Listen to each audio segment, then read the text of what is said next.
So we're gonna find the slope using the formula, subtracting the y's over subtracting the x's. One of the common mistakes is to forget and maybe do the x's over the y's. I feel like most of you know that slope is rise over run.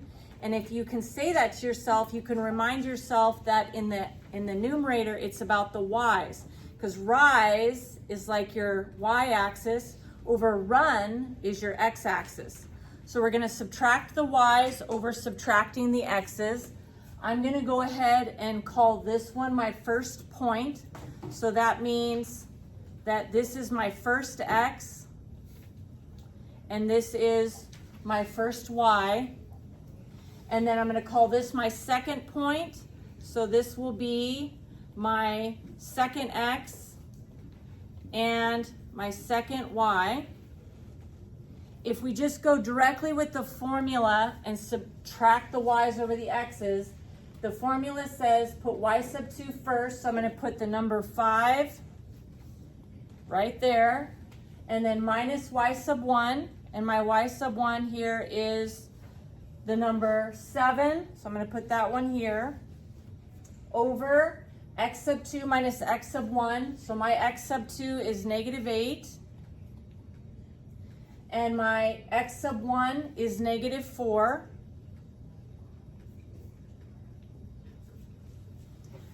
Going straight across here, 5 minus 7 is going to equal negative 2.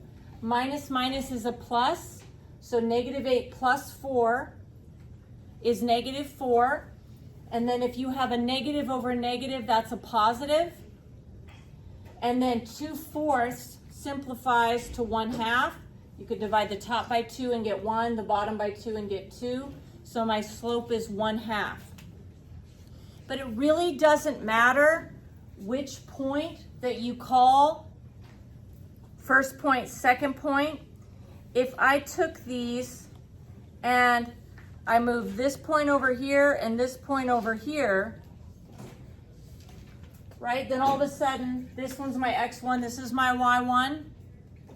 I kind of like to, because I'm used to reading from left to right.